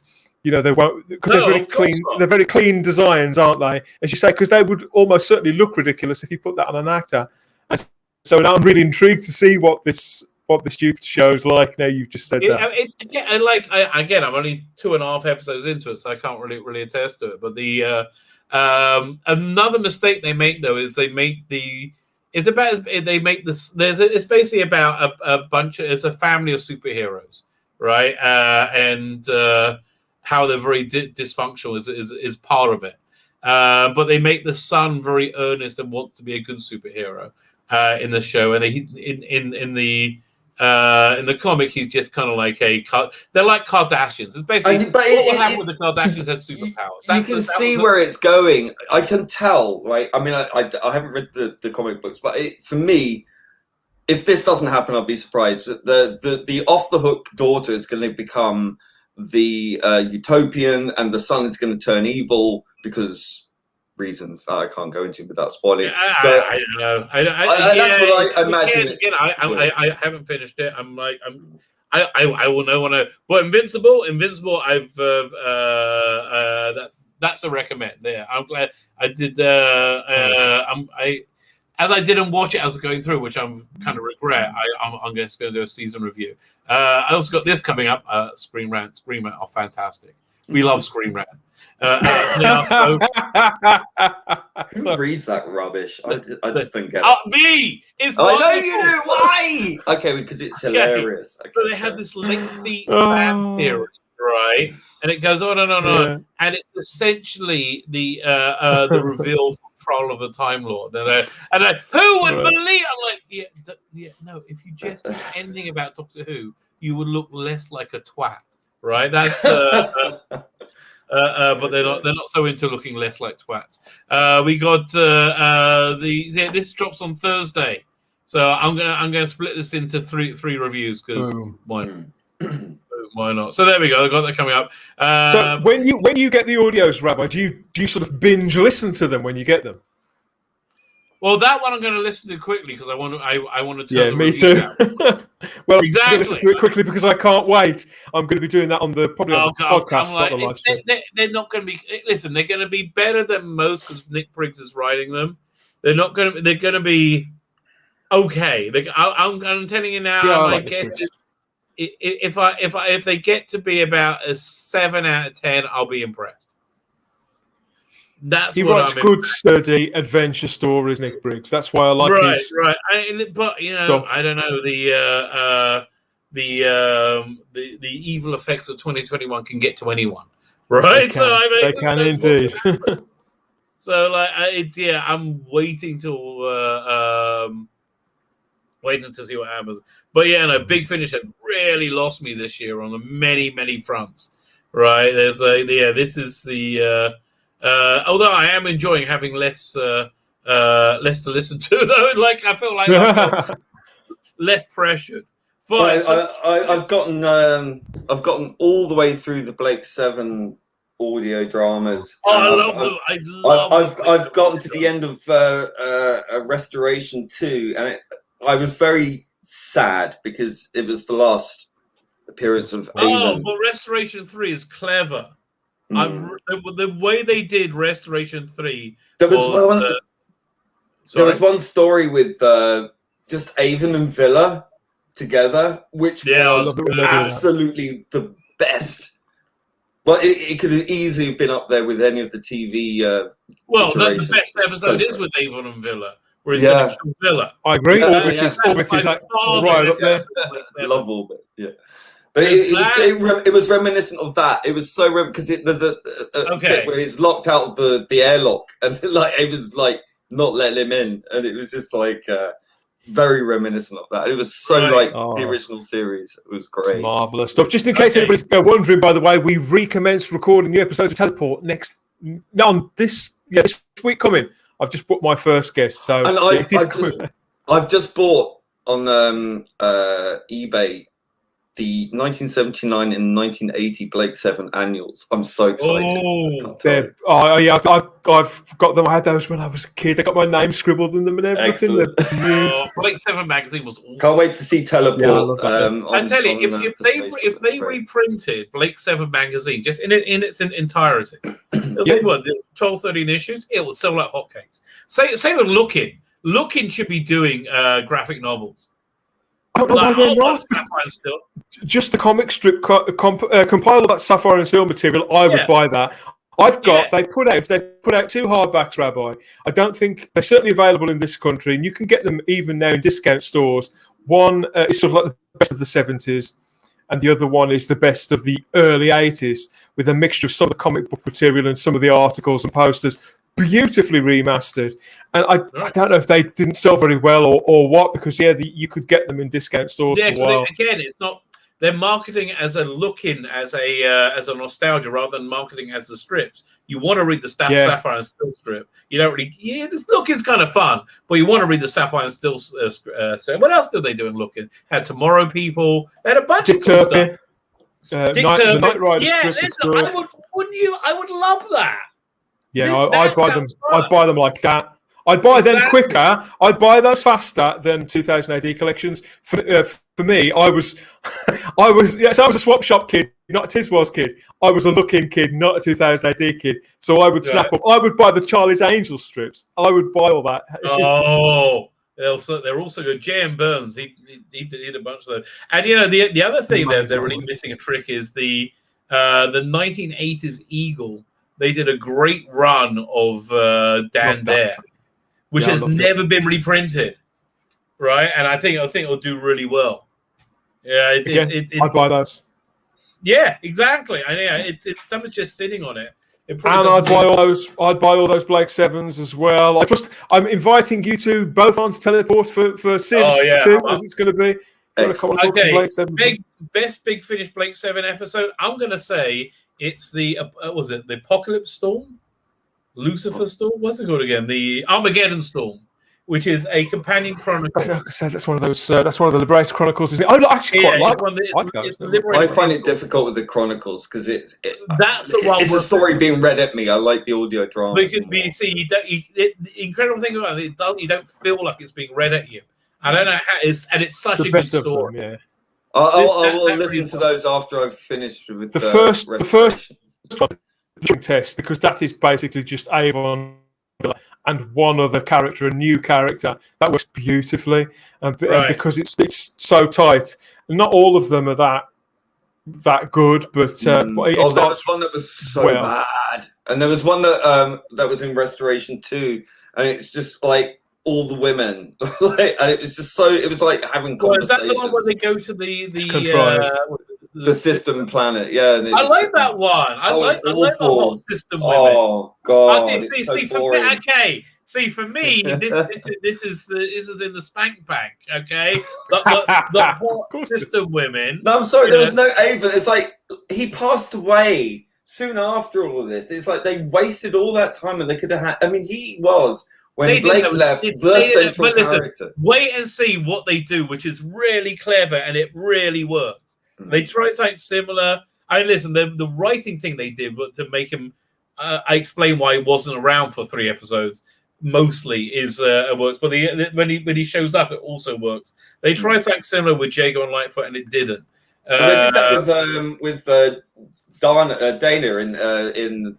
When before they introduced the new actress to play the part, didn't they? They had her sort of missing from the crew. Right.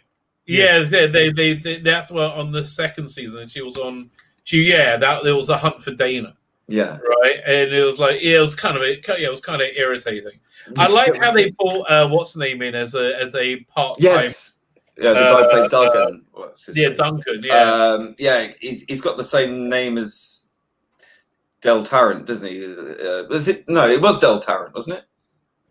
I don't know. There's another Tarrant. He's got a Tarrant name, I think, or Del. No, he was Del something. No, Del Grant. That was it. Del Grant. There's it. And the casting of what's his name as Villa's father, Michael David Warner. Perfect. Just that's not in the dramas. That's in, I guess, in the Chronicles. Oh, that's in the. I thought it was in the dramas as well. That's fantastic. Okay, it's only mentioned in the fantastic. I have to tell you, the Liberated Chronicles are really solid. I am looking forward to the spin-offs they're doing. Although the one I'm least looking forward to is the first one. But I like the Clone Masters because I watched Gambit. I'm not interested in Avalon at all. Her character is so boring. But I wanted to try out the range, right? Because I'm testing the waters with the range. But like Baden, I want to see that one. But I watched what's the one with the Clone Masters? What's the one with the Clone Masters in it? Gambit, is it? Oh God! I was only talking about this the other day. I can't remember what it is again. Okay, it's a really weird episode. I'm gonna look it up. I can picture the supporting characters. I can never remember the name of the episode. Yeah, Gambit's the one with they're playing chess, isn't it? No, that's Gambit. No, Gambit is the one with Stratford Johns as that's games. That's games. Weapon. Yeah. Weapon. Yeah, and it's really weird because they have to make 2 clones of Blake, right? And so one clone they use to murder Tarrant can murder him. Not Tarrant. Travis, the bad guy. So and they have to make two, and the other one they're using as bait so they can get someone to go there so they can lure Blake there. It's the most convoluted, weirdest like plot ever. I was like, but I am intrigued with these clone masters. Yeah, I just don't understand how they get how the two Travises are, one is a clone of the other. It just doesn't add up because they're nothing alike. I think they're going to explain that. Yeah, they're going to have to. I'm also looking forward to was it Bait and the Butcher? That's going to be that one sounds fun. And then they've announced season 2 of Avalon, which is going to have Bait and the Butcher in it as well. Where I'm like, okay, yeah, what's up? We'll look at the story and see what's the Blake verse. We need some Colin Baker in there as well, really. Exactly. It's opening up. There we go. Share screen. Bunch of Avengers is on sale. Hey, shall we listen to the trailer of Avalon? We'll listen to the trailer. Oh, Why not? Well, that's the only thing I'm most looking forward to from Big Finish right now is the War Doctor. I'm still not a fan of the War Doctor as a character.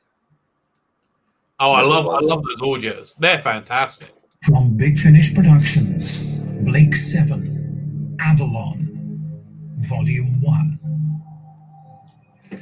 I understand your caution. The filigree is buzzing with talk of Jenna Stannis lately. You're making quite a name for yourself. Thank you. It wasn't a compliment. The last thing you need in your line of business is a reputation. I could say the same for you. If anyone suspected for a second that the infamous terrorist... I mean, the good thing about Avalon as a character is because she basically did nothing on screen, right? You could do anything with her, right? She appears as a blank, including make her incredibly annoying. It doesn't look. The heart and soul of Blake 7 is the crew of the Liberator, and especially Avon, Villa, Aurak, especially. I think they're done. They cannot do. Avon. Well, I mean, you could always have it that maybe some of them survived. You could have Villa with Aurak or whatever. Right. Now, okay. What I would do, right? Well, I would do like a sequel series somehow, set like 100 years in. Okay, this is what it is. Okay, 80 years in the future, you have a similar. Was it a similar setup? For some reason, a bunch of people come across a derelict Liberator class ship, right? And when they get there, they go in there. They find it's in cryostasis, Villa, Tarrant, and basically whoever Aurak and whoever else you can get, right? It's 80 years later, and they got the mystery of where they are, what ship is this, how do they get there, and they can play at the current age, and you can have like this older crew with the younger crew, right? And that's how you do a sequel series. Yeah, I think I agree with that. I think obviously the Series D in the original run really lacked was the Liberator. I think that was right. And so vital to that show, that this alien spacecraft that was the best. Series D was superior in every way apart from that, right? Yeah. Special effects was better. The casting was great. I'm glad you said that because I've always loved it too. Yeah. But and what they had to do is shoehorn in a ship with the same capabilities as a Liberator. Didn't really work, right? Well, again, you should have another Liberator show up for some reason. I agree. Because we know there are more. We know there have been more. We know that the system may have collapsed, but there's got to be their hardware left lying around somewhere, But again, I love the basic premise of Restoration as a season, right? If you don't know, so basically the idea of Crossfire, is it Crossfire that season? Yeah. Yeah, Crossfire is there's a galactic war going on between Servalan and the galactic president, which I guess Servalan has to win because you see her in the future Blake 7 and you don't see the president, right? Yeah, but obviously she passed away before they could really continue the story to put her back in power. But that happens off off the Big Finish audio screen, if you like. Whatever. But yeah, so they sorely missed. Yeah, absolutely. So yeah, there's so much. Yeah, you have to forge forward and do a new Blake 7 because there's no, you know, without these vital people. So yeah, but then restoration. So at the end of that, you have this great cliffhanger where the Liberator's crashing, right? And it's a really great cliffhanger. And then so the second season, with it's called Restoration, is all about repairing the Liberator, and it's really clever. It's I really like that whole premise, and it also says they're all vulnerable and they're just trying to struggle and survive. And right, they start doubting each other's motives. And there's one with Aurak where he's just like, "Well, I'm fucking out of here." Basically, he's like, that was a great episode. He gets Avon to carry him onto the escape capsule. His way to save himself. And there's no oxygen. He's like, "Well, you probably have to die, but you know, to save himself, basically." It's it's a really good episode. Yeah, it's really good. And all this is very classic Blake 7. So it also explains how a Liberator goes down so easily in Terminal, right, or whatever. Yeah. So yeah, I mean, I really like. So on the strength of how good I think the range has been in general, I'm totally backing Avalon, even though it's the least interesting of the four. It really is. Well, the good thing about the Blake 7 run of Big Finish is, unlike Doctor Who, it really didn't suffer from all this kind of woke agenda. Yeah. I think primarily because it was already a diverse cast. Well, so's everything. This is why it's so obnoxious. Yeah, I mean, it doesn't have the same attention, you know. There's no rush by these crazies to infiltrate Blake 7 until it becomes popular again in terms of the public consciousness by being rebooted. Only then will they come after it, really, because I think that they only care about the big fight. Exactly, because and that's why it proves it. It proves it. Yeah, I think generally speaking, all of the Big Finish's non-Doctor Who stuff is much stronger right now. Although the Survivors ended up as a matriarchy, didn't it? It was just like, oh, yeah, but at least it stopped early enough. It didn't become excruciating. I did tweet out a Big Finish saying, bring Greg back. Make him come back alive or something. Because he's still alive. Use him. I wasn't a huge Survivor fan as a kid, so it didn't bother. No, I wasn't. I need to rewatched it. But the Jerry Anders stuff is awesome. Space 1999, freaking awesome. Absolutely. When you finish with Blake 7, move on to the Space 1999. I need to rewatch the originals because I used to watch it as a kid, and I had the you know what? So I did it the other way around. Because I watched it as a kid, but I listened to it as I listened to the releases. Then I went back and watched the episodes, and it's much more interesting that you enjoy both more.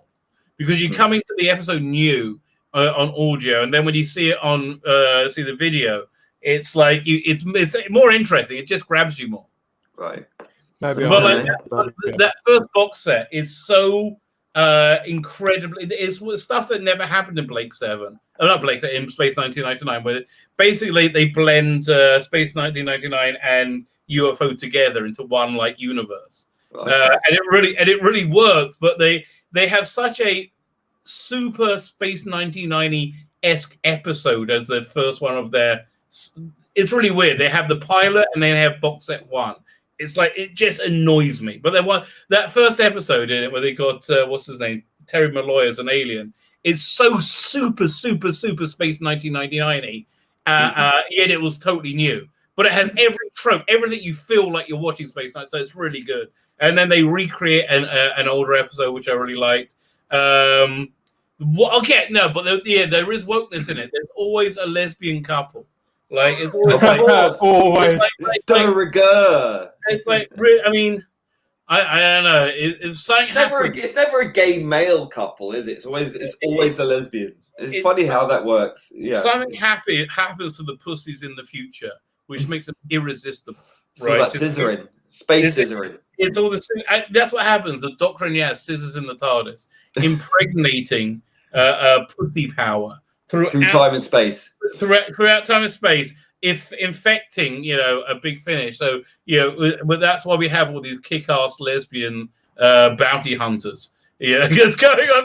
That's nothing against lesbians, but I mean, it just seems to me that in Big Finish Land, I can quite happily watch many movies about lesbians. In Big Finish Land, it's like they seem to be very a large proportion of the demographic somehow. More gay 100%. men, more than There anyone are else. 100% of romantic couples. What's the odds? It has got to the point now where I'm consuming new fiction. If a female character in it, and this is on audio or TV shows, if they're heterosexual, I'm genuinely surprised. I found this last week watching something. But wow, she's straight. We will agree. Yes. Fucking scissoring in the TARDIS. Congratulations again on that. I have to blow my trumpet on this because it's the video, which is on Az's channel, Heel vs. Babyface, is now up to over 50,000 plays. Wow. I can't believe it. But I have to say it. The single has only been streamed or downloaded 7,800 times. So come on, guys. Go and buy it. Go and stream it. Yes, good advice. Fine, let's read the story. Then I haven't got to anything I was going to get to on the phone. What happens when you bring Dan on? He just doesn't stop talking. It's my fault. Yeah, I've actually wanted to talk to you guys about Noel Clarke because I have had when that story broke a fortnight ago. I was really shocked, and I think I reacted in a very sort of knee-jerk way, and I've come to feel differently over the last couple of weeks. I was shocked, and I kind of judged him, I think, without any real evidence, because I read the article, and some of it did sound really, really distasteful. And of course, but then again, that's what the article was meant to do. There's a lot of pressure on people to conform to this knee-jerk reaction. The mob rule, the instant virtue signaling that you look. We all disagree with it. We're all upset by these sorts of things, but at the same time, it is corpus habilis. The rule of law is in this country. An accused is innocent until proven guilty in a court of law by their peers. And, as distasteful as a lot of these allegations are, they are still allegations. And yes, whilst we must listen to the voices of the victims, we shouldn't automatically believe them either. They're not even victims yet, though, are they? Because we're now a fortnight on, no charge has been brought against Noel Clarke. No crime. It's not a question of belief or disbelief. It's a question of you can believe them, but you can't convict him, right? That's basically the bottom line. So listen, I'm gonna tie this all together with this. This is my general thesis that's been just bubbled together. Generally speaking, over the last few days, and it's really blew my mind. So there's this big tragedy happened in Meron, in the north of Israel, on about a week and a half ago. It was like this big religious festival called Lag BaOmer, where a lot of people were there, and they got pushed, and 45 people were squeezed to death, were trampled to death, or squeezed to death. Yeah, that's basically it. Was a huge deal, right? It's so. I found this this is all going to tie together, right? It's all going to tie together. I found from a religious perspective this very disturbing for several reasons. Firstly, from my this is from my worldview, that this was clearly a message towards a very harsh message directed towards people like me, religious Jews, right? Because it was at a Jewish holiday, and a very holiday of unification, which is very strange amongst the Jewish world that we all kind of get. And this festival is something that everybody kind of got behind, right? So it was that it would happen exactly at that moment, exactly to us, is a very harsh reality, right? So and also happening in that moment as well is very strange. So because that day, Lag BaOmer is a semi it's a quasi messianic day. It was there's an argument about when the flood began, in Noah's Ark. And one opinion, I think the prevailing opinion is on this date, like Rome. It was supposed to be. The idea was there was supposed to be 10 generations, and then it was supposed to be the Messianic age would dawn. But we won't. We screwed it up. So the Messianic age is represented by light. That light then got transmuted into water. That became the flood. Okay, so basically, but that Lag Broma is a day where it's like this Messianic energy can enter through, and you had this horrific thing happen. So it's very, very disturbing, right? So fine. So I heard this class on this, which is just absolutely brilliant, right? And again, this is where it's all going to tie together. So the where this holiday comes from is there's this guy called Rabbi Shimon Bar Yochai, who, you know the scene in Monty Python where they go, "What have the Romans ever done for us?" Yeah. So that actually comes from the Babylonian Talmud, right? So they're having this argument if the Romans are any good, and everything anybody comes up with, he says, no, they did it for this. They make marketplaces, so it's easier to have brothels. They have this, everything he did is like, and then God turns it around so people can use it positively, right? So that was the thing. But somebody then reported that conversation to the Romans, and there was a death penalty on both him and his son-in-law.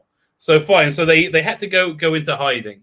They ended up in a cave, right? They ended up in a cave. God made a miracle in that a carob tree grew, and they could eat of the carobs and survive. Have you ever eaten carob?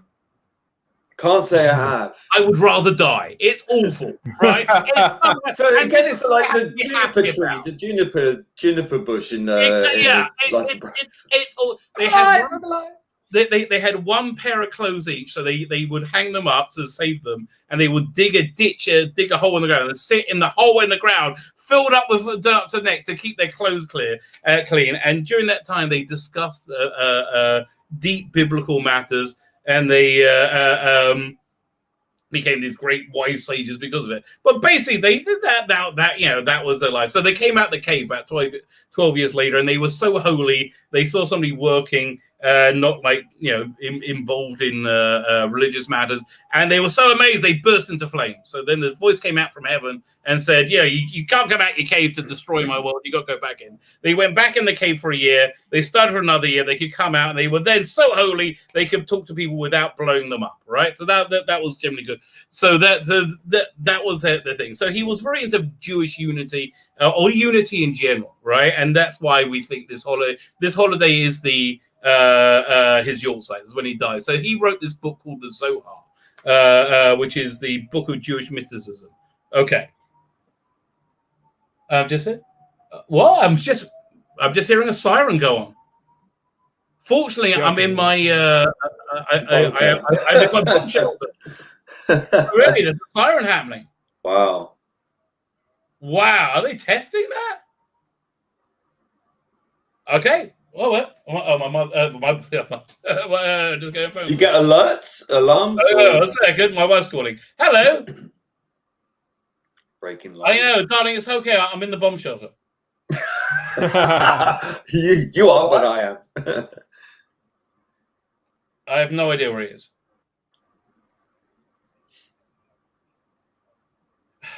He'll be fine. Bye. Oh, but my wife's concerned about my son. We're all fine, okay? It's fine. Anyway, so for this thing to happen, so this 45 people to be killed, it's very, very heavy. It's really, really disturbing, right? So for something like that to happen, there's got to be some kind of like court case in the heavenly court, right? And so it would be expected that Rabbi Shimon Bar Yochai would argue against this judgment of 45 people dying so terribly. So what was the thing he wouldn't be able to argue against?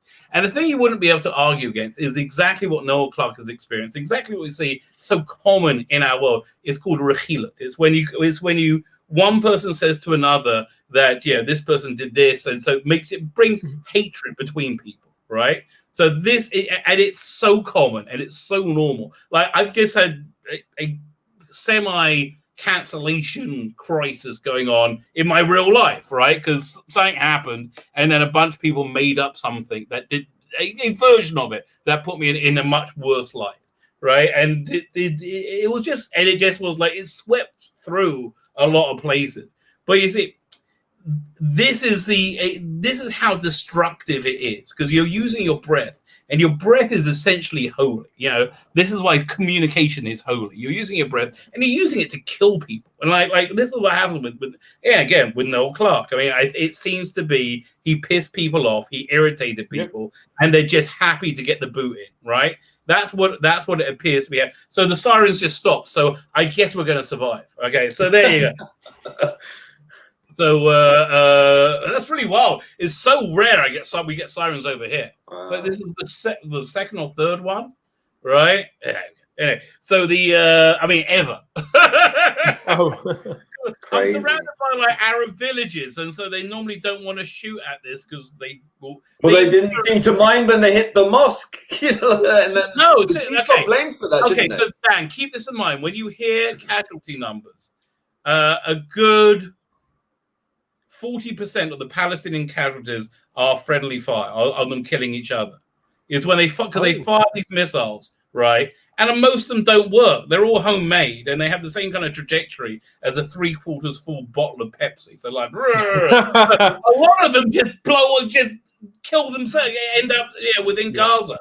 So keep that in mind. A good 40% is friendly. Well, there's a lot of human shields as well. You know, they use schools. Okay, so fine. Do you want a really cool? This is a really cool and disturbing story. Right. So a few years ago, there was you probably remember there was a lot of people killed at the Gaza border when there was basically a riot, right? And they were going to. They're basically going to go to the nearest Jewish towns and murder as many people as they can.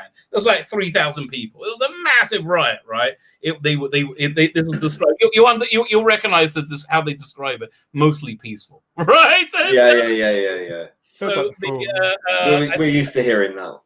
I think 63 people were killed there. There are 2 lines of defenses, right, for these Jewish, and they passed out on social media, with the posters still available today, maps on how to get to the closest Jews to kill them, right? So this is a clear and present. So there are 2 lines of defense, right? You have a fence and you have the army, right? You have an army. Yep. The army is not allowed to engage unless they go past the fence, right? And so they broke through the fence, right? The tank commander identifies a Hamas operation point, like a command point that's directing everyone, and they fire a shot into it. So accurate with a freaking tank, so incredibly accurate that 100% of the people, the casualties, were Hamas operatives. Like they took out the entire center surgically with a tank. Okay, so that's the. My son, because he's in the tank corps. My dad was in tanks as well. Yeah, he tells you the stuff they can do. It's unfreaking believable. I saw on Twitter. When I was going through all this incredulous stuff, using Zionist as a byword for Jew. But people were actually posting the names of Hollywood actors who are Jewish. Lists of Hollywood actors who are or celebrities who are Jewish, and saying these are Zionists and you know what to do and this kind of stuff. And it was just like, so now you're making lists of Jews again, and you're okay with this? That's so crazy. They are. But hopefully, okay. Most likely, I keep saying, I think the world's going to end. Most likely, most people say it is wrong. Okay, just keep that in mind. Basically, since the last person before me was Noah. Okay, so it's about a good few thousand. They're probably cool, but maybe we're not. You heard it here first. Rabbi Tzvi Lebetkin, the prophet of YouTube. No. Okay, I want to be very, very clear because this is a religious thing. I'm not claiming prophecy. It was my guess that the world's going to win. You didn't. I did. No. He's wrong. I know I'm a Messiah too. I followed a few. It must be the real. It's purely Holmesian, right? Like, eliminate the impossible, whatever you have, however improbable, must be the truth. So that if my worldview is anyway real, this must be the end of days, right? It's like Well, if you go by Twitter, it certainly feels like it. Oh man, death by Twitter. That's basically how we destroyed the Western world. Death by Twitter. It's incredible. Like how do you expect civilizations to go down? You never expect it to be like. See, what I thought was going to happen, right? I thought Twitter, or social media in general was going to get so complex it would become self-aware, and it will become a gestalt entity, and it'll actually be a new life form, right? And it'll be a really gross one because it's made up of social media, which is mostly awful. So yeah, that's how I assumed it was going to go down, but no, it was not. Fine, okay. I am gonna have dinner. I'm hungry now. The siren's finished. The rabbi's spent, everybody. The rabbi's spent. Yeah, and prophecy is exhausting business, isn't it, Rabbi? Because I have to go and find my kid. Here's the thing. Good idea. And I have to go over to Daniel and Charlotte. They're doing directly after. I love stop in and see. Yes, good stuff. I'm duty bound to say, everybody, that I'm back next week with Type 40 Live on a Tuesday afternoon at 4:00 for a third series at last. Yeah, production resumes on what we were doing before. I've had lots of lovely messages and things like that, some of whom from people in the chat. So thanks for that, everybody, for your support. So yeah, look out for that. And lots more. I'll be on Captain Cockney's box at 9 o'clock. Captain. There you go. Very good. The link. I didn't put your channel in the link in the chat in the notes. So what didn't it coming on? A problem being came on to help me because I needed to say a prayer. Like he says, lengthy prayer at the beginning. More than happy to apply. I'll go back and watch the prayer afterwards. It was it blew my mind. I remember I had to say it before nightfall. Right, so I had about 20 minutes. I was like, glad to help. Good stuff. Very good. Thanks for the invite, Rabbi. It's been fantastic to break bread with you all again for another hour. Breaking bread is that's where I'm happening. Well, not unless you're a particular Hollywood actor who makes candles out of the vagina smells. Well, I say Gwyneth Paltrow and she had to eat bread during the lockdown. How awful for her. She ate bread. The poor lamb. I know. Let's everyone just a minute silence, please. She's lost her dignity. Thanks for this, guys. Yes. I'll catch you again soon, no doubt. I'm off to... I hit the end broadcast button. I'm going to hit the second one.